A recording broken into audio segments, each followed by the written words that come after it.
Hello everyone, Aaradhya academy के YouTube channel पर आज एक बार फिर से सबको गुड मॉर्निंग। और आज हम हमारे प्राचीन इतिहास की जो जानकारी के स्रोत हैं उनमें से एक जो स्रोत है साहित्यिक स्रोत, उस पर बात करेंगे।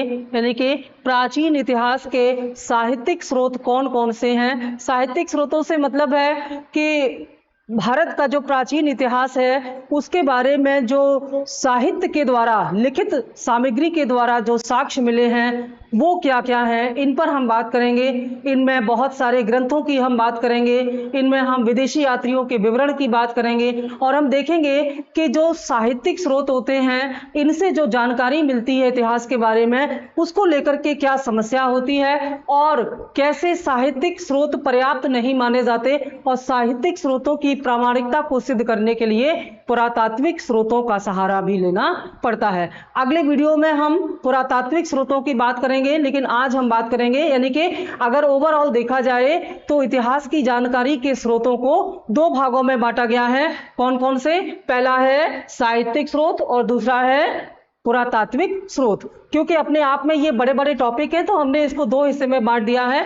आज इसके पार्ट 1 में हम जानेंगे कि प्राचीन इतिहास के जो साहित्यिक स्रोत हैं वे कौन कौन से हैं और इसके पार्ट 2 में हम जानेंगे कि पुरातात्विक स्रोतों के आधार पर प्राचीन इतिहास की जानकारी किस प्रकार से प्राप्त होती है। तो आज साहित्यिक स्रोतों की हम बात कर लेते हैं। बहुत महत्वपूर्ण है, यहाँ से क्वेश्चन काफी ज्यादा आते हैं तो आप लोग इसको समझिएगा। साहित्यिक स्रोतों में जो विभाजन किया जाता है, प्राचीन इतिहास के साहित्यिक स्रोतों को दो भागों में बांटा गया है।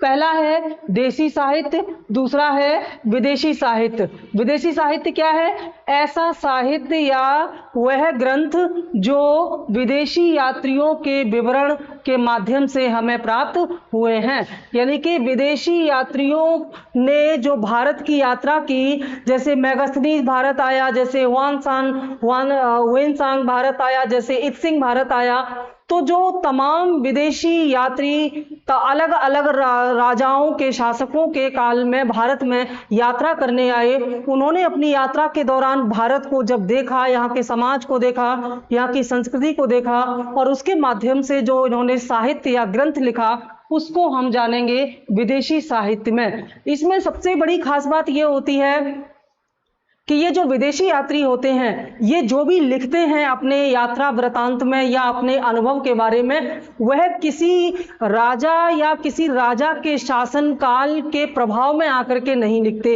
इसलिए ऐसा माना जाता है कि देशी साहित्य में अतिशयोक्ति बहुत ज्यादा होती है, क्योंकि देशी साहित्य में जो कवि होते हैं वे ज्यादातर राजमहल से संबंधित होते हैं, राजा के संरक्षण में होते हैं, तो उनके द्वारा जो देशी साहित्य लिखा गया है वह राजा के बारे में बढ़ा चढ़ा करके लिखते हैं ताकि राजा उनसे खुश रहे।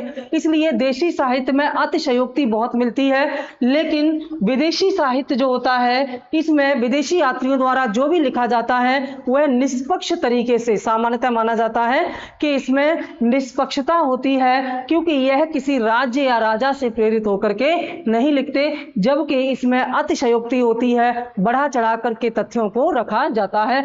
हम दोनों की चर्चा करेंगे और देशी साहित्य में हम पढ़ेंगे। देशी साहित्य मतलब जो देश के अंदर जो राजाओं, महाराजाओं, शासकों के राज्य काल में जो राज कवि हुआ करते थे या जो दूसरे विद्वान हुआ करते थे, उन्होंने जो साहित्य लिखा है उसे हम देशी साहित्य के अंतर्गत पढ़ेंगे। इनमें मुख्य रूप से आएंगे हमारे धार्मिक ग्रंथ।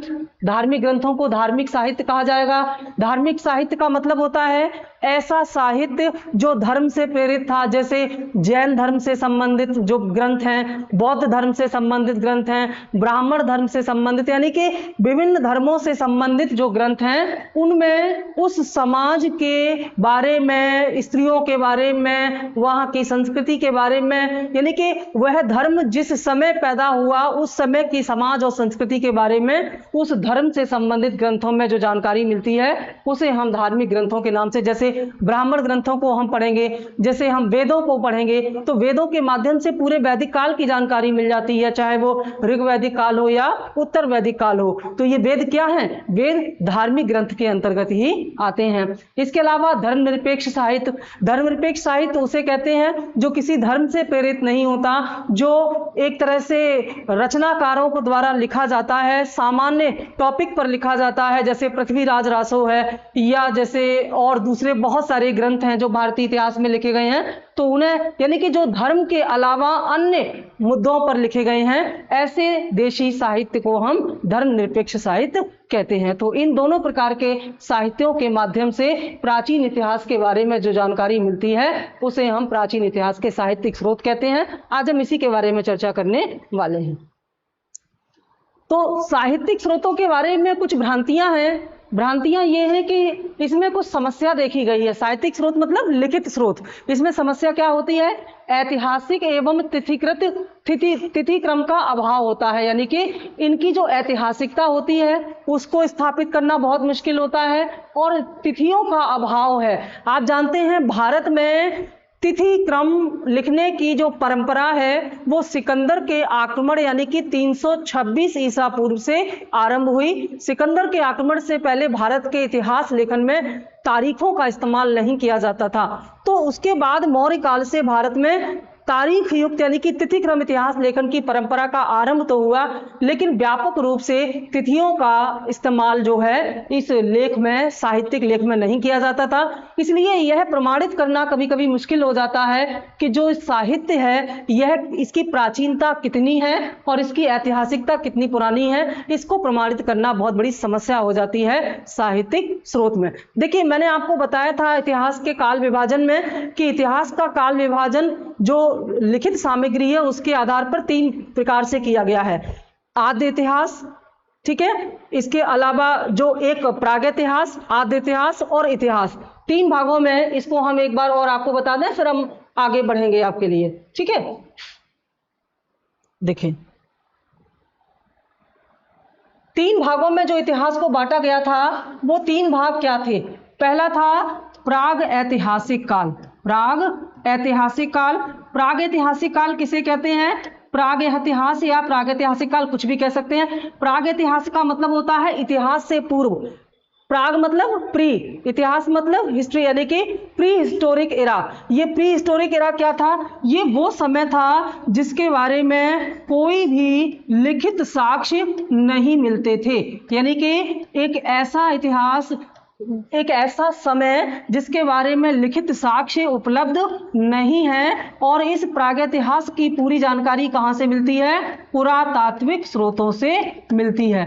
तो पुरातात्विक स्रोतों से मिली जानकारी के आधार पर ही पूरा प्रागैतिहास लिखा गया है, जिसमें हम पूरा आपको पाषाण काल ये सब बता चुके हैं। लेकिन दूसरा चरण जो आता है इतिहास का उसे हम बोलते हैं आद्य ऐतिहास। आद्य ऐतिहास, या इसको हम इंग्लिश में क्या बोल सकते हैं? इसको हम बोल सकते हैं प्रोटो हिस्टोरिकल एज या प्रोटो हिस्ट्री, कुछ भी बोल सकते हैं। तो जो आद्य इतिहास है इसमें लिखित साक्ष्य तो मिले हैं, यानी कि साहित्यिक स्रोत। अब इसको ऐसे देखिए कि प्रागैतिहास वह समय है जिसमें साहित्यिक स्रोत नहीं मिलते, क्योंकि इसमें भाषा का विकास नहीं हुआ था। इस समय तक भाषा या लिपि का विकास न होने के कारण प्रागैतिहास की कोई भी जानकारी साहित्यिक स्रोतों से प्राप्त नहीं होती। तो दूसरा चरण जो आता है आद्य इतिहास का, इसमें लिखित साक्ष्य तो हैं, लिखित साक्ष्य तो हैं, लेकिन पढ़े नहीं जा सके हैं, इन्हें पढ़ा नहीं जा सका,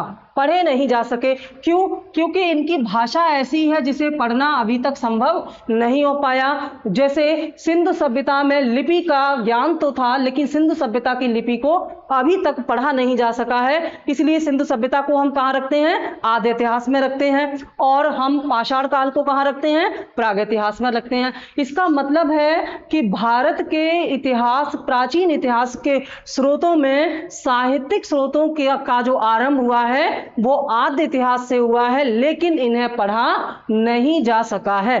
तीसरा चरण क्या है? तीसरा जो काल है वो है ऐतिहासिक, हिस्टोरिकल। ठीक है, ऐतिहासिक का मतलब क्या है कि जहां पर लिखित साक्ष्य मिले भी हैं और उन्हें पढ़े भी जा सके हैं। अगर हम स्पष्ट रूप से कहें तो ये साहित्यिक स्रोत ऐतिहासिक समय से ही मिलना शुरू हुए हैं।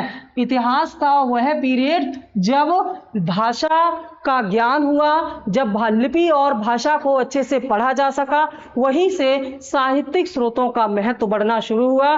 प्राग इतिहास और आद्य इतिहास के बारे में जानकारी के लिए पूरी तरह से पुरातात्विक स्रोतों का सहारा लिया जाता है, जबकि ऐतिहासिक काल की जानकारी हमें साहित्यिक स्रोतों और पुरातात्विक स्रोतों दोनों से प्राप्त होती है। इस बात को जरूर आप याद रखेंगे। अब हम आ जाते हैं यहाँ पर हमारे सीधे सीधे टॉपिक पर कि ये जो साहित्यिक स्रोत हैं, ये इनकी समस्या क्या है? इनकी समस्या ये है कि ये साहित्यिक स्रोतों की ऐतिहासिकता प्रमाणित करना बहुत मुश्किल है कि ये कितने पुराने हैं या किस राजा के समय के हैं। केवल अनुमान ही हम लगा सकते हैं, क्योंकि इन साहित्य में ज़्यादा तिथियों का इस्तेमाल नहीं किया गया। और दूसरी समस्या है कि इसमें अतिशयोक्तिपूर्ण विवरण एवं पूर्वाग्रह शामिल किया गया है। जैसे चंद्रवरदाई द्वारा लिखित पृथ्वीराज रासों में पृथ्वीराज के बारे में इतना बढ़ा चढ़ा करके लिखा गया है जो व्यवहारिक नहीं लगता, यह अतिशयोक्तिपूर्ण लगता है। यानी कि जो राजा होते थे, इनके जो राज कवि या दरबारी कवि होते थे, वे दरबारी कवि अपने राजा को खुश करने के लिए, ज़्यादा से ज़्यादा इनाम प्राप्त करने के लिए, उनमें चापलूसी की प्रवृत्ति भी देखी जाती थी, या वे बढ़ा चढ़ा करके अपनी बात को लिखते थे। इसलिए इस साहित्य में लिखी गई जानकारी को पूर्णतया सत्य नहीं माना जा सकता। ये बहुत बड़ी समस्या है साहित्यिक स्रोतों की। अब इसका समाधान क्या है? समाधान ये है कि जो साहित्य में लिखा हुआ है, जो ग्रंथों में जो बातें लिखी हुई हैं, उनको अन्य स्रोतों की सहायता से प्रमाणित किया जाए। जैसे मान लीजिए किसी राजा के बारे में किसी साहित्यिक ग्रंथ में कुछ लिखा हुआ है, तो अगर उससे संबंधित कोई दूसरा स्रोत जैसे पुरातात्विक स्रोत मिल जाए, जैसे खुदाई में कोई वस्तु मिले और साहित्य में वह बात लिखी हो, तो दोनों को जोड़ करके हम साहित्यिक ग्रंथों में लिखी हुई बातों की प्रामाणिकता को सिद्ध कर सकते हैं। इससे हम इस समस्या का समाधान कर सकते हैं। अब ये जो साहित्यिक स्रोत हैं, ये किस प्रकार के हैं, इनका विवरण यहाँ पर दिया गया है। धार्मिक ग्रंथ हैं। धार्मिक ग्रंथों में क्या क्या आता है? ब्राह्मण ग्रंथ आते हैं। धार्मिक ग्रंथों में ध्यान दीजिएगा, ब्राह्मण ग्रंथ आते हैं। बौद्ध एवं जैन धर्म से संबंधित ग्रंथ भी इसमें आते हैं। ये मुख्य धार्मिक ग्रंथ हैं जिससे हमें प्राचीन इतिहास के बारे में जानकारी मिलती है। ब्राह्मण ग्रंथ में क्या क्या आ जाता है? ब्राह्मण ग्रंथ में आ जाते हैं वेद। वेद 4 हैं, आगे बताएंगे आपको। आरण्यक आ जाते हैं, उपनिषद आ जाते हैं और वेदांग आ जाते हैं। ये बहुत महत्वपूर्ण है। ब्राह्मण ग्रंथों में क्या क्या आता है? वेद, आरण्यक, उपनिषद और वेदांग। वेदांग जो हैं ये ब्राह्मण ग्रंथ के सबसे अंत में लिखे गए, और वेद जो हैं ये ब्राह्मण ग्रंथ के सबसे आरंभ में लिखे गए। ये प्रश्न कभी कभी पूछा जाता है। तो वेदांग सबसे अंत में लिखे गए ब्राह्मण ग्रंथ थे। वेदों से क्या पता चलता है? वेदों से आर्य संस्कृति की जानकारी मिलती है। ठीक है, जो वेद हैं हमारे, जो 4 वेद हैं, कौन कौन से? ऋग्वेद और यजुर्वेद, सामवेद और अथर्ववेद। इन चारों वेदों से आर्यों की संस्कृति के बारे में जानकारी मिलती है। और आर्यों की संस्कृति को हम क्या बोलते हैं? वैदिक संस्कृति या वैदिक सभ्यता। यानी कि वैदिक सभ्यता की पूरी जानकारी हमें इस जो है वेदों से प्राप्त होती है। और इसे 2 हिस्से में बांटा गया है। जो सबसे प्राचीन वेद है, जिसे हम ऋग्वेद कहते हैं, ऋग्वेद में लिखी हुई बातों के आधार पर पूरे ऋग्वैदिक काल का इतिहास तैयार किया गया है। तो ऋग्वैदिक काल की जानकारी किससे मिलती है? हमें ऋग्वेद से मिलती है। बहुत महत्वपूर्ण है। ऋग्वैदिक काल की पूरी जानकारी किससे मिलती है? ऋग्वेद से प्राप्त होती है। उत्तर वैदिक काल की जानकारी किससे मिलती है? यानी कि ऋग्वैदिक काल के बाद जो उत्तर वैदिक काल शुरू होता है उसकी जानकारी हमें किससे मिलती है? अन्य वेद एवं ब्राह्मण ग्रंथ, यानी कि जो 3 अन्य वेद हैं और जो ब्राह्मण ग्रंथ हैं, इनसे हमें उत्तर वैदिक काल की जानकारी प्राप्त होती है। ये जो ब्राह्मण ग्रंथ हैं, ब्राह्मण ग्रंथ में क्या क्या आया है, लिखा हुआ है। ये जो ब्राह्मण ग्रंथ हैं इन्हें वेदों की टीका भी कहा जाता है। वेदों की टीका का मतलब है कि वेदों को अच्छी तरह से समझने के लिए, ध्यान देना, वेद ऐसे साहित्य हैं जो सुन करके आगे लिखे गए थे, यानी कि वेद मूल रूप से लिखे हुए प्राप्त नहीं हुए, क्योंकि वेदों को ऋषियों द्वारा अगली पीढ़ी को सुना करके आगे पहुंचाया जाता था। इसलिए वेदों को क्या कहा जाता है? श्रुति भी कहा जाता है। वेदों को श्रुति भी कहा जाता है और इसका मतलब, वेद का मतलब होता है ज्ञान, ठीक है। तो एक ऐसा ज्ञान जो सुन करके आगे बढ़ाया गया था। तो ब्राह्मण ग्रंथ इस वेदों को अच्छे से समझने के लिए लिखे गए थे, इसीलिए ब्राह्मण ग्रंथों को वेदों की टीका भी कहा जाता है, ठीक है।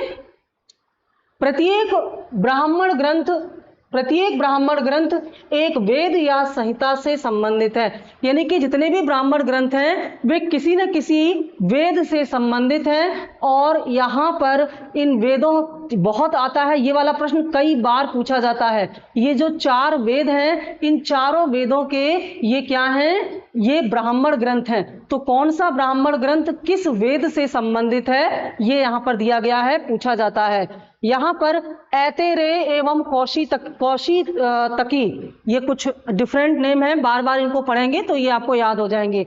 ऐतेरेय एवं कौशितकी जो ब्राह्मण ग्रंथ है यह ऋग्वेद से संबंधित है। शतपथ ब्राह्मण का संबंध यजुर्वेद से है। पंचविश ब्राह्मण का संबंध सामवेद से है और गोपथ ब्राह्मण का संबंध अथर्ववेद से है। ये जो 4 वेद हैं, इन चारों वेदों के ये ब्राह्मण ग्रंथ हैं। इनको रट लेना है आपको, क्योंकि ये बहुत बहुत पूछे जाते हैं, ठीक है। आगे जब हम प्रैक्टिस कराएंगे इन सब की तो उसमें भी आएगा, आप पहले से इसको तैयार करके रखना। तो ये 4 ब्राह्मण ग्रंथ और इनके जो वेद हैं वो दिया गया है।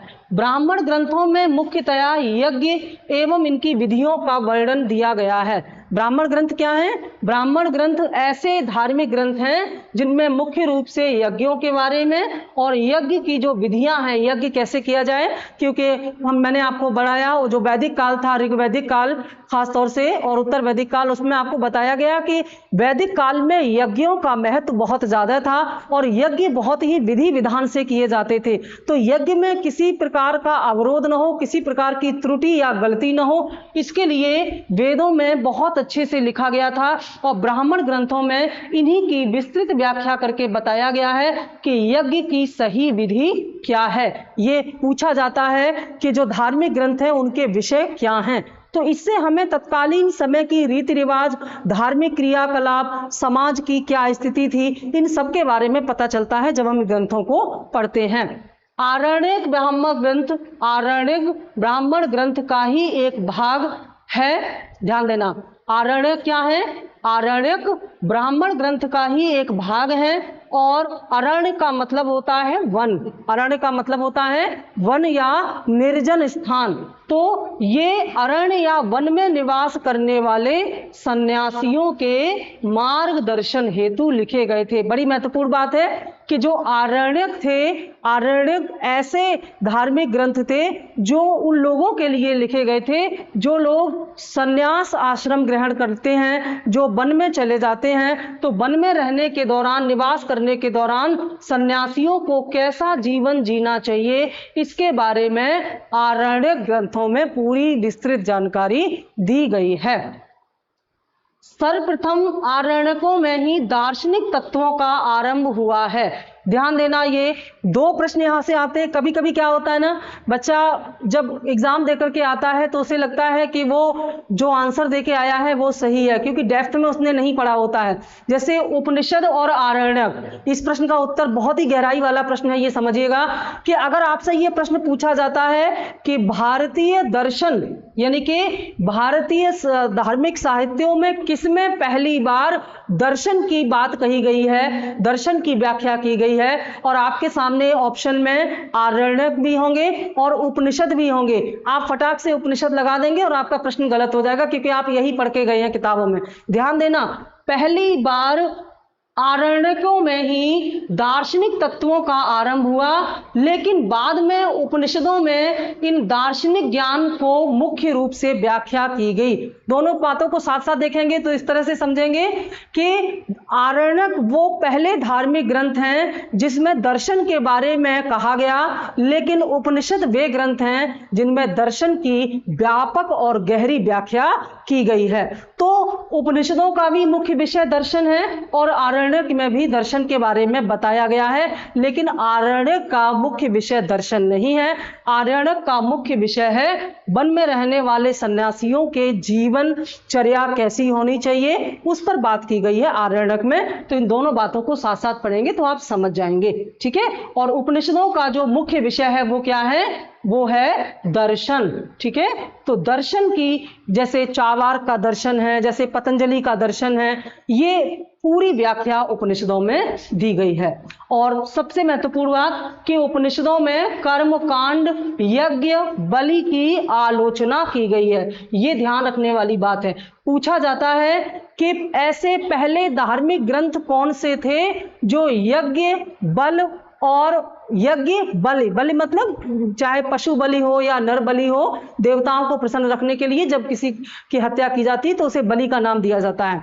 तो ये सारी परंपराएं वैदिक काल में बहुत ज्यादा थी, लेकिन उपनिषद वो पहले धार्मिक ग्रंथ थे जिन्होंने इसकी आलोचना की है। उपनिषद ही वो पहले धार्मिक ग्रंथ थे जिन्होंने इन कर्म कांडों की खुल करके आलोचना की, और यह बहुत बड़ी बात थी। इसलिए उपनिषदों में यज्ञों को टूटी हुई नाव के समान माना गया है। ऐसा माना क्योंकि वैदिक काल में यह माना जाता था कि ये जो यज्ञ हैं इनसे व्यक्ति अपनी नौका भवसागर की नाव पार करता है, इसलिए यज्ञों पर बहुत खर्च किया जाता था, बहुत ही कर्मकांड होते थे, तो सामान्य व्यक्ति इनका पालन नहीं कर पाता था। जब उपनिषदों ने ये आवाज उठाई कि ये कर्मकांड बेकार हैं, व्यर्थ हैं, इनसे किसी को स्वर्ग या ईश्वर की प्राप्ति नहीं हो सकती, तब व्यक्ति में एक धार्मिक सुधार की तरफ गए। और जितने भी धार्मिक सुधार आंदोलन हैं, चाहे वो बौद्ध आंदोलन हो, चाहे वो जैन आंदोलन हो, ये सभी धार्मिक सुधार आंदोलन का जो मूल आधार है, जो इनका निर्देशन करने वाले ग्रंथ हैं, वो उपनिषद हैं।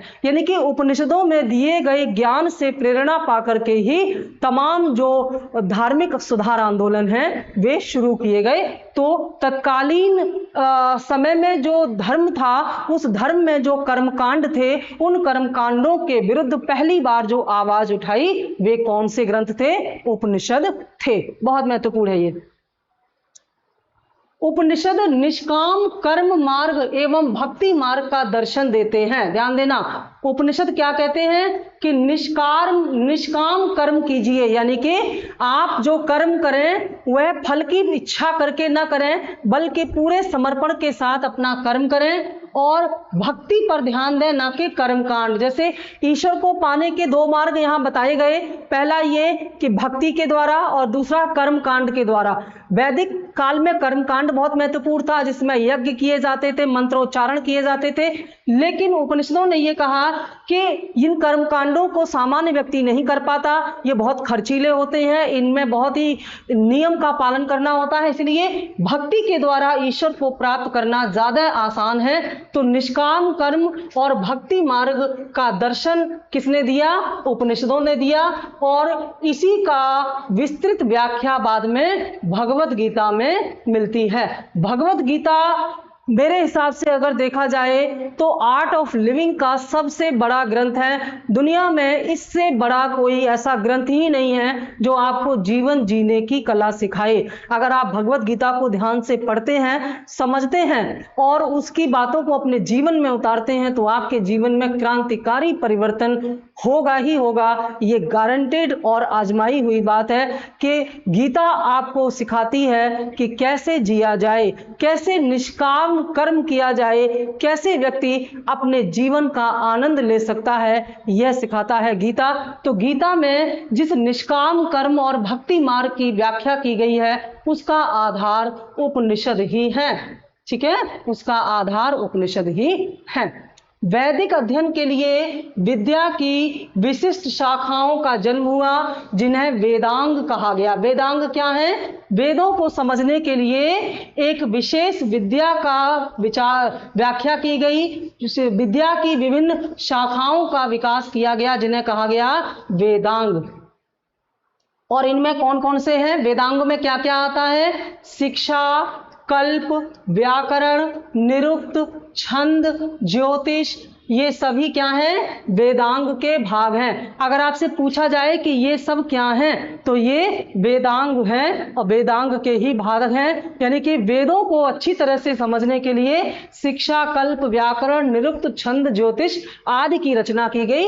ये सभी क्या हैं? वेद अंग, यानी कि वेदों के ही अंग हैं। ठीक है। अब ये जो 4 वेद हैं जो मैंने बताए आपको, कौन कौन से?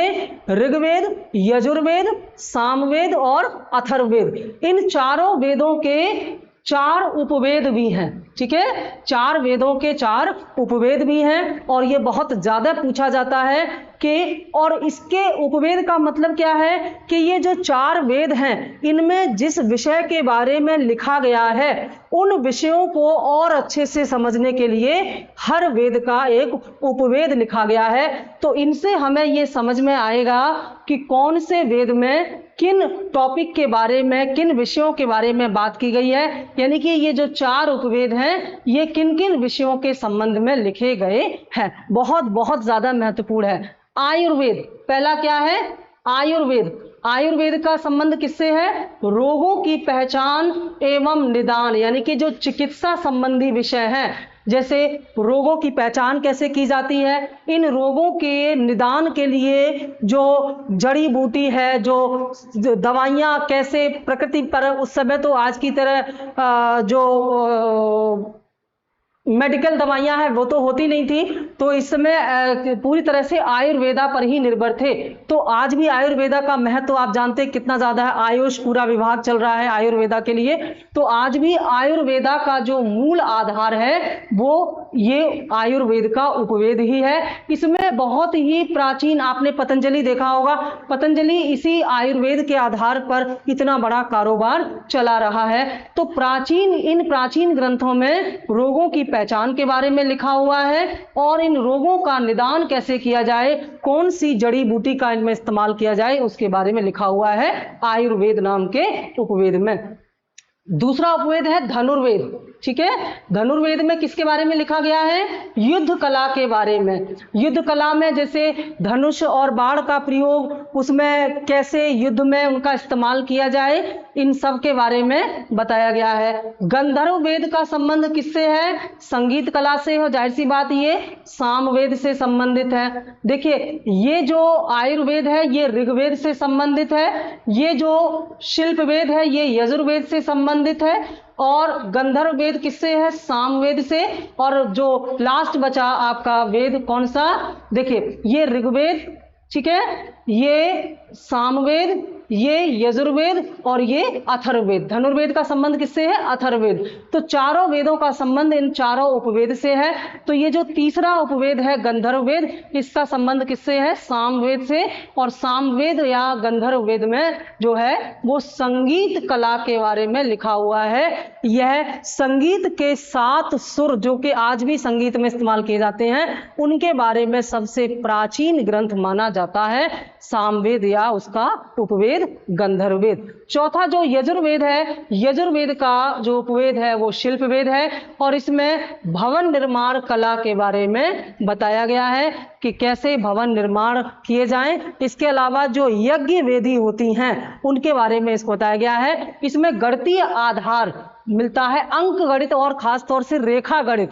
रेखा गणित के बारे में, क्योंकि रेखाओं का कैसे, किस कोण पर यज्ञ वेदियां बनाई जाएं, कैसे बनाई जाएं, भवनों के निर्माण में कौन सा डायरेक्शन हो, वास्तुकला हो, इन सब के बारे में इसमें बताया गया है। सोचिए कितनी गहरी जानकारी इन वेद और जो ब्राह्मण ग्रंथ हैं इनमें दी गई है। तो इनके अध्ययन से हमें तत्कालीन समय का जो समाज है, जो धर्म है, उसके बारे में बहुत व्यापक जानकारी मिलती है।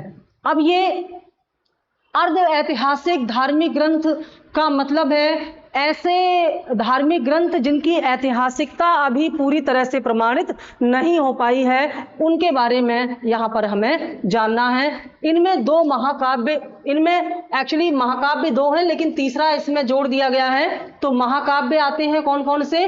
रामायण, महाभारत और पुराण। ये तीनों ऐसे, रामायण, महाभारत और पुराण, ऐसे अर्ध ऐतिहासिक धार्मिक ग्रंथ हैं जिनकी ऐतिहासिकता अभी भी पूरी तरह से सिद्ध नहीं हो पाई है कि ये कितने प्राचीन हैं, इसके बारे में अभी पूरी तरह से पता नहीं है। वाल्मीकि कृति रामायण का अंतिम संकलन गुप्त काल में हुआ, बहुत महत्वपूर्ण है। आप जानते हैं कि तुलसीदास से पहले वाल्मीकि ने संस्कृत में रामायण की रचना की थी और तुलसीदास ने बाद में इसकी रचना की है। तुलसीदास ने मुगल काल में इसकी रचना की है, जबकि वाल्मीकि ने रामायण का अंतिम संकलन कब तैयार किया? गुप्त काल में किया था, ये ध्यान देने वाली बात है। और वेद व्यास लिखित महाभारत, महाभारत की रचना किसने की? वेद व्यास ने। वेद व्यास लिखित महाभारत लगभग 950 ईसा पूर्व में हुए भरत युद्ध का ही विस्तृत वर्णन है। बहुत ही महत्वपूर्ण ऐतिहासिक जानकारी यहाँ आपको मिल रही है कि वेद व्यास ने जो महाभारत लिखा है, और ये महाभारत कब पूरा किया? महाभारत का अंतिम संकलन भी गुप्त काल में ही हुआ। वेद व्यास ने गुप्त काल में ही महाभारत को अंतिम रूप से लिखा और संभवतः इस महाभारत में जिस युद्ध की चर्चा की गई है कौरव और पांडव के बीच में, वह युद्ध 950 ईसा पूर्व में हुआ था, भरत युद्ध, जिसे हम दशराग्य युद्ध भी कहते हैं। 10 राजाओं के ग्रुप के बीच में जो हुआ था दशराग्य युद्ध, ये संभवतः वही युद्ध है जिसे महाभारत के रूप में हम और आप देखते और पढ़ते हैं। तो इससे भी तत्कालीन समय की जानकारी हमको मिलती है। महाभारत से राजनीतिक महत्व की अनेक जानकारियां प्राप्त होती हैं। हमें पता चलता है कि उस समय की राजनीतिक स्थिति क्या थी। आरंभ में महाभारत में 8800 पद थे तथा इसे जय नाम से जाना जाता था। यानी कि महाभारत जब लिखा गया तब इसमें 8800 पद थे और उस समय महाभारत का नाम क्या था? जय। याद रखना, महाभारत का एक नाम क्या है? जय नाम भी है। बाद में पद्यों की संख्या 24,000 कर दी गई और इसे भरत कहा गया। ठीक है, इसे भरत, यानी कि पद्य बढ़ते गए, नए नए पद्य इसमें जुड़ते गए, तो पद्यों की संख्या जब बहुत ज्यादा हो गई तो इसे भरत कहा गया। और इसी को बाद में क्या, जब और ज्यादा बढ़ गई, अंतिम संकलन के समय पद्यों की संख्या लगभग 1 लाख हो गई। पहले 2800 थी, फिर 2400 हुई, फिर इसमें और नए संकलन जुड़ते गए तो 1 लाख पद इसमें महाभारत में जब हो गए तो इसे महाभारत कहा गया। पहले क्या कहा गया? पहले इसे जय कहा गया, फिर इसे भरत कहा गया, और जब इसमें पद्यों की संख्या बहुत ज्यादा हो गई तो इसे महा, यानी कि बड़ा नाम दे दिया गया, महाभारत कहा गया, या सतसहस्री संहिता भी कहा गया। मोस्ट इंपॉर्टेंट है, यही वो प्रश्न है जो जल्दी ना तो आपको किताबों में मिलते हैं ना आपको कोचिंग में पढ़ाई जाते हैं, और यही 2-4 नंबर आपको सिलेक्शन दिला भी सकते हैं और सिलेक्शन से दूर भी कर सकते हैं। तो आप इस वीडियो को ज्यादा से ज्यादा देखें, लोगों को शेयर करें ताकि आप इसका फायदा उठा सकें। महाभारत का एक और नाम आपको पता चला, शतसहस्री। ठीक है, तो 4 नाम यहां महाभारत के पता चले। पहला जय, दूसरा भरत, तीसरा शतसहस्री और चौथा महाभारत। ठीक है, बहुत बहुत महत्वपूर्ण है ये। पुराणों की रचना गुप्त काल में आरंभ हुई। गुप्त काल को साहित्य का स्वर्ण काल माना गया है। ध्यान देना, प्राचीन इतिहास में जो गुप्त काल है इसे साहित्यिक विकास के संदर्भ में स्वर्ण काल इसलिए माना गया क्योंकि आप देख रहे हैं कि महत्वपूर्ण साहित्यिक ग्रंथों की रचना, संकलन जो है वो गुप्त काल में हुआ, क्योंकि गुप्त काल के जो राजा थे वे कवियों को, विद्वानों को संरक्षण देने के लिए जाने जाते थे, और चाहे वो चंद्रगुप्त, विक्रमादित्य हों, चाहे दूसरे गुप्तकालीन राजा हों, इन्होंने अपने दरबार में जो राज कवि रखे उनको संरक्षण दिया। तो राजा के संरक्षण मिलने के कारण बहुत ही सुरक्षित वातावरण में इन कवियों ने तमाम महत्वपूर्ण ग्रंथों और साहित्यों की रचना की थी और उन्हीं के बारे में यहाँ पर आपको बताया जा रहा है। तो महाभारत, रामायण, पुराण, इसके अलावा जो कालिदास की रचना है शकुंतलम और बहुत सारे और अन्य महत्वपूर्ण ग्रंथ, ये ज्यादातर गुप्त काल में ही लिखे गए। तो गुप्त काल साहित्य के संदर्भ में प्राचीन भारत का स्वर्ण काल भी माना जाता है। ठीक है, पुराणों की रचना गुप्त काल में आरंभ हुई। पुराणों में शिशुनाग वंश, शुंग वंश, आंध्र सातवाहन वंश एवं गुप्त राजवंशों की जानकारी मिलती है। इस लिहाज से ये पुराण जो हैं बहुत ही महत्वपूर्ण है, क्योंकि पुराणों से शिशुनाग वंश की जानकारी मिलती है, शुंग वंश की जानकारी मिलती है, आंध्र सातवाहन वंश की जानकारी मिलती है और गुप्त राजवंशों की पूरी वंशावली की जानकारी भी इसमें मिलती है। अगले ग्रंथ क्या हैं, साहित्य ग्रंथ क्या हैं? स्मृति एवं धर्मशास्त्र। स्मृति एवं धर्मशास्त्र राज, धर्म एवं सामाजिक नियमों के बारे में जानकारी देते हैं कि राजा का धर्म क्या होना चाहिए और सामाजिक नियम क्या हैं, इसके बारे में जानकारी देने वाले जो ग्रंथ हैं उन्हें हम स्मृति और धर्मशास्त्र कहते हैं। जैसे मनु स्मृति, जैसे नारद स्मृति आदि से तत्कालीन समाज की जानकारी मिलती है। अब आ जाते हैं यहाँ पर बौद्ध धर्म ग्रंथ। जो बौद्ध धर्म ग्रंथ हैं, इनसे जब महात्मा बुद्ध ने बौद्ध धर्म की स्थापना की तो महात्मा बुद्ध की को महापरिनिर्वाण प्राप्त होने के बाद महात्मा बुद्ध की शिक्षाओं को ग्रंथों के साहित्य के माध्यम से जन जन तक पहुंचाने के लिए उनका प्रचार किया गया। तो ये जो ग्रंथ लिखे गए बौद्ध धर्म से संबंधित, उनसे भी तत्कालीन समाज, राजनीति, धर्म, संस्कृति के बारे में जानकारी मिलती है, जो हमारे प्राचीन इतिहास के साहित्यिक स्रोतों में महत्वपूर्ण स्थान रखते हैं। और सबसे महत्वपूर्ण है कि आरंभिक बौद्ध ग्रंथ जो हैं ये पाली भाषा में लिखे गए। ध्यान देना, ब्राह्मण ग्रंथ किस में लिखे गए? संस्कृत भाषा में। ब्राह्मण ग्रंथों की मुख्य भाषा क्या थी? संस्कृत थी, जबकि बौद्ध धर्मों की आरंभिक भाषा पाली थी। तो पाली भाषा में जो लिखे गए उनमें अंगुत्तर निकाय, अंगुत्तर नियम या अंगुत्तर निकाय होगा यहाँ पर, अंगुत्तर निकाय। कभी कभी ये प्रश्न टॉपिक दिए रहेंगे और आपसे पूछा जाएगा कि ये किस धर्म से संबंधित है, अंगुत्तर निकाय, खुंदक निकाय, त्रिपिटक, तो आपको समझ जाना चाहिए कि ये बौद्ध धर्म से संबंधित है। तो अंगुत्तर निकाय में क्या बताया गया है? 16 महाजनपद के बारे में बताया गया है और इससे 6ठी शताब्दी ईसा पूर्व की जानकारी प्राप्त होती है। 16 महाजनपद का जो समय था, 16 महाजनपद काल जो समय था, ये 600 ईसा पूर्व के बाद का समय था। तो उस समय की जानकारी के लिए हमें अंगुत्तर निकाय से पता चलता है और इसमें यह बताया गया है कि 16 महाजनपद कौन कौन से।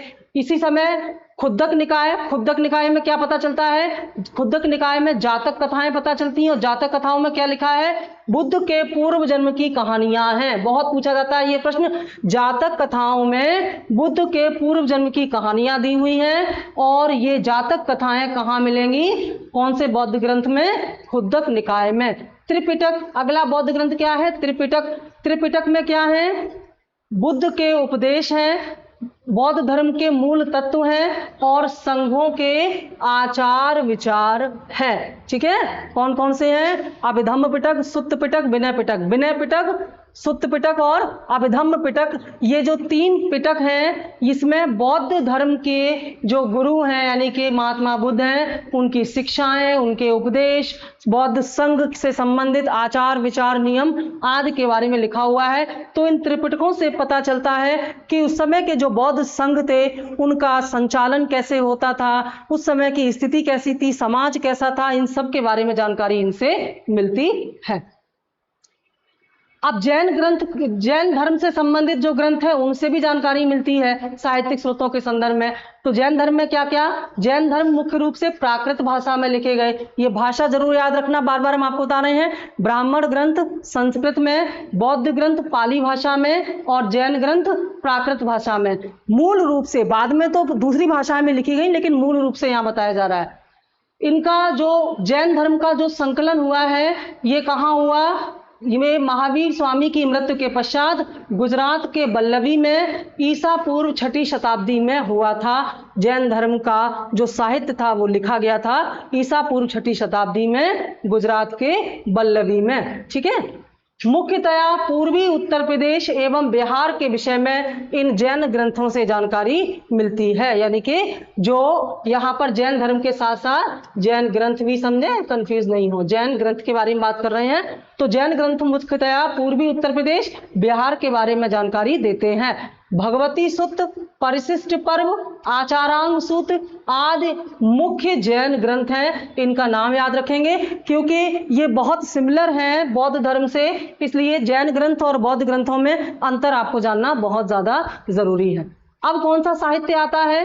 अब आता है धर्मनिरपेक्ष साहित्य। यानी कि जो साहित्यिक स्रोत थे उनमें दो थे, एक तो थे धार्मिक स्रोत और दूसरे थे निरपेक्ष, धर्मनिरपेक्ष साहित्य। धार्मिक साहित्य में धर्म से संबंधित बातें कही गई थी और उसी के संदर्भ में राजनीति और समाज के बारे में बताया गया था। तो धार्मिक स्रोतों में हमने क्या क्या पढ़ा? धार्मिक स्रोतों में हमने पढ़ा वैदिक ग्रंथ पढ़े, हमने बौद्ध ग्रंथ पढ़े और हमने इसमें जैन ग्रंथ पढ़े। ठीक है, लेकिन ऐसे साहित्य जो धर्म के बारे में नहीं है, धर्म निरपेक्ष हैं, धर्म के अलावा अन्य बातों पर लिखे गए हैं, उनमें क्या क्या आता है? मुख्य रूप से उनमें आता है पहला अर्थशास्त्र और दूसरा राजतरंगिणी। बहुत महत्वपूर्ण है। अर्थशास्त्र की रचना किसने की थी? कौटिल्य ने की थी। और राजतरंगिणी की रचना किसने की थी? राजतरंगिणी की रचना कल्हड़ ने की थी। ठीक है ना। इसमें कश्मीर के इतिहास, राजतरंगिणी में कश्मीर के इतिहास के बारे में बताया गया है और अर्थशास्त्र में मौर्य साम्राज्य के बारे में बहुत विस्तार से जानकारी दी गई है। बहुत बहुत महत्वपूर्ण है। और ध्यान देना कि अर्थशास्त्र जो है चाणक्य, कौटिल्य, विष्णुगुप्त, ये तीनों एक ही व्यक्ति थे। ठीक है, चाणक्य का ही दूसरा नाम कौटिल्य और विष्णुगुप्त था।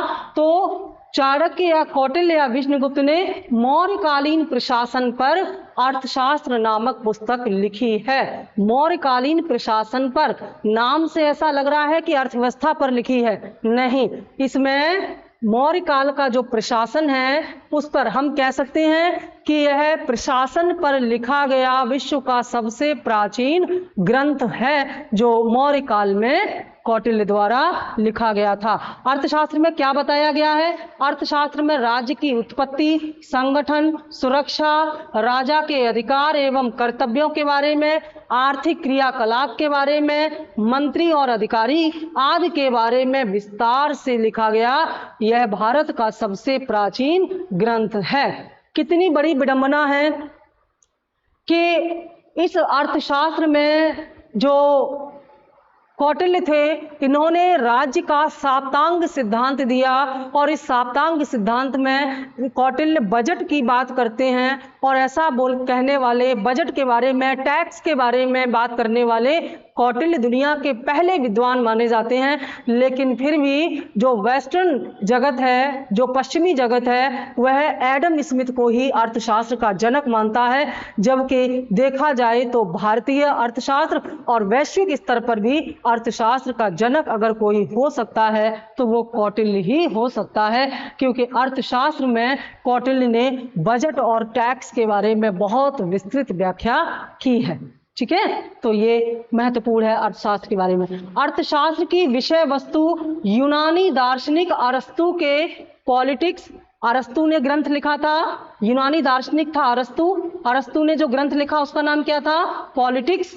और मैकियावली के प्रिंस, मैकियावली एक और विद्वान था, उसने ग्रंथ लिखा था प्रिंस। तो मैकियावली के ग्रंथ प्रिंस और अरस्तु के ग्रंथ पॉलिटिक्स से अर्थशास्त्र की तुलना की जाती है। जबकि समय के हिसाब से देखा जाए तो अर्थशास्त्र बहुत प्राचीन है और अर्थशास्त्र को हम मैकियावली के प्रिंस और अरस्तु के पॉलिटिक्स के बराबर रख सकते हैं, इतना महत्वपूर्ण है। ठीक है, राजतरंगिणी की रचना कल्हड़ ने की, कब की? 12वीं शताब्दी में। अर्थशास्त्र की रचना कब की गई? ये मौर्यकालीन प्रशासन पर की गई थी। जबकि राजतरंगिणी की रचना कल्हड़ ने की 12वीं शताब्दी में और राजतरंगिणी कश्मीर के राजनैतिक सांस्कृतिक इतिहास पर लिखी गई बहुत ही महत्वपूर्ण पुस्तक है, ये ध्यान रखेंगे। ठीक है। इसके अलावा साहित्यिक स्रोतों में जो दूसरा चरण आता है वो क्या है, विदेशी यात्रियों का विवरण। जो तमाम विदेशी यात्री भारत यात्रा पर आए अलग अलग समय पर, उन्होंने अपने अनुभव और भारत के बारे में जो लिखा है उससे क्या क्या जानकारी हमको मिलती है। सबसे महत्वपूर्ण बात है कि विदेशी यात्रियों के विवरण में तारीखों का इस्तेमाल किया गया था, तो तिथि क्रम के आधार पर लिखी होने के कारण इन विदेशी यात्रियों के ग्रंथों से हमें यह सटीक जानकारी मिलती है कि ये ग्रंथ किस समय और किस राजा के बारे में बात कर रहे हैं। यूनानी इतिहासकार हेरोडोटस ने हिस्टोरिका लिखी, और आप जानते हैं कि हेरोडोटस को इतिहास का जनक भी कहा जाता है, द फादर ऑफ हिस्ट्री भी कहा जाता है, क्योंकि यूनानी इतिहासकार हेरोडोटस ने हिस्टोरिका नामक पुस्तक लिखी, इसलिए इन्हें हिस्ट्री या इतिहास का जनक कहा जाता है। मैगस्थनीज विदेशी यात्री जो था, मैगस्थनीज कहाँ का था, ये यूनानी था, और मैगस्थनीज जो है ये सेल्यूकस के राजदूत के रूप में चंद्रगुप्त मौर्य के दरबार में आया था। चंद्रगुप्त मौर्य ने यूनानियों को जब पराजित किया तो यूनानियों के साथ चंद्रगुप्त मौर्य के वैवाहिक संबंध बने, तो जो सेल्यूकस था, यूनानी सेल्यूकस था, उसी सेल्यूकस ने दहेज के रूप में अपना एक दूत जिसका नाम था मैगस्थनीज, इसे भेजा चंद्रगुप्त मौर्य के दरबार में, और मैगस्थनीज ने चंद्रगुप्त मौर्य के दरबार में रहने के दौरान जो अनुभव प्राप्त किए उसे अपनी पुस्तक इंडिका में लिखा हुआ है। बहुत महत्वपूर्ण है ये, ठीक है। अगला विद्वान है प्लिनी। प्लिनी ने क्या लिखा, नेचुरल हिस्ट्री। प्लिनी ने नेचुरल हिस्ट्री नामक पुस्तक लिखी है, और इसमें भारत के भूगोल और समुद्री यात्राएं, समुद्री रास्तों के बारे में बहुत विस्तार से जानकारी दी गई है। अगला है विद्वान टॉलमी। टॉलमी ने जियोग्राफी या भूगोल नाम से पुस्तक दी है, इसमें भूगोल के बारे में, पर्यावरण के बारे में बहुत विस्तार से जानकारी दी गई है। और अगला है पेरिप्लस ऑफ द इरीथ्रियन सी। ये नाम बहुत याद रखना, पूछे जाते हैं। पेरिप्लस ऑफ द इरीथ्रियन सी एक अज्ञात नाविक ने लिखी है, और इस ग्रंथ से भारत के पश्चिमी जगत के साथ साथ व्यापार की जानकारी मिलती है, यानी कि भारत का पश्चिमी देशों के साथ जो व्यापार होता था प्राचीन इतिहास में, उसकी जानकारी पेरिप्लस ऑफ द इरीथ्रियन सी नामक पुस्तक में मिलती है। और यह पुस्तक एक अज्ञात नाविक ने लिखा जिसके नाम के बारे में इतिहास में कोई जानकारी नहीं है। अगला नाम है चीनी यात्री फायहान। ये चीन से आया था, इसका नाम था फायहान, और यह किसके समय में आया था, गुप्त काल में आया था। कब आया था, 399 ईसा पूर्व में। तो चीनी यात्री फायहान 399 ईस्वी में, सॉरी ईसा पूर्व नहीं, ईस्वी में, फायहान 399 ईस्वी में आया, और यह 15 वर्षों तक भारत में रहा। तो 15 वर्षों तक भारत में रहने के बाद इसने एक अपना पुस्तक लिखी जिसका नाम था the travel of फाहीन। The travel of फाहीन में इसने अपने यात्रा विवरण को लिखा, और इसी यात्रा विवरण में गुप्तकालीन इतिहास की विस्तृत जानकारी इसने दी है। इसके अलावा हुएनसांग, हुएनसांग का एक और दूसरा नाम था युआन च्वांग, ठीक है। हुएनसांग का दूसरा नाम था युआन च्वांग, ये भी कहाँ का था, चीनी यात्री था। तो चीनी यात्री हुएनसांग 629 ईस्वी में भारत आया था। किसके समय में आया, हर्षवर्धन के कार्यकाल में आया, 7वीं शताब्दी में। तो 7वीं शताब्दी में हर्षवर्धन के कार्यकाल में चीनी यात्री हुएनसांग भारत आया। इसने 7वीं शताब्दी के संदर्भ में बहुत ही महत्वपूर्ण जानकारी दी है अपने यात्रा वर्णन में, यात्रा वृतांत में। इसके अलावा अलबर्नी बहुत महत्वपूर्ण अपना विवरण लिखता है। अलबर्नी ने जो पुस्तक लिखी है उसका नाम है तहकीके हिंद, ठीक है। और ये मोहम्मद गौरी के आक्रमण के बारे में बहुत ही महत्वपूर्ण जानकारी देता है। महमूद गजनवी, मोहम्मद गौरी, जितने भी तुर्क आक्रमण भारत में हुए थे उसके बाद उससे पता चलता है। तो तहकीके हिंद की रचना अलबर्नी ने की थी, और इस तहकीके हिंद में 11वीं शताब्दी के भारत की महत्वपूर्ण जानकारी मिलती है, और यह भारत में तुर्क आक्रमण का सबसे प्रामाणिक प्रमाण माना जाता है। बहुत महत्वपूर्ण है ये।